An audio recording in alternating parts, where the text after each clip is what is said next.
नमस्कार मित्रांनो, समर्थ tailoring cut piece मध्ये तुमचं स्वागत आहे। एक नवीन व्हरायटी घेऊन आलेली आहे तुमच्यासाठी। व्हाईट बॅकग्राऊंड वर एम्ब्रॉयडरिंग वर्क मध्ये एक कापड तुम्ही चेक करू शकता।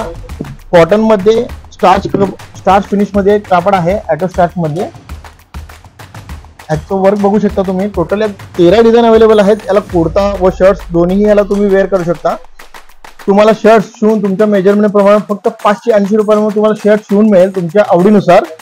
वो कापड फक्त तुम्हाला 290 रुपये तुम्हाला कापड पीस मिळेल। एक साथ फुल शर्ट बसणार आहे त्यात। हे तुम्ही ऑल ओव्हर इंडिया मध्ये तुम्ही कुठेही याला मागू शकता। एकदा चेक करा डिझाइन तुम्ही।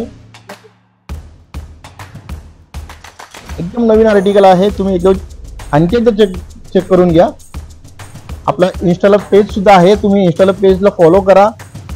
धन्यवाद। दोन्ही पण फरक एकच। दोन धागे पाहिजे असेल तर आहेत, ते दोन धागे घेऊन जावा।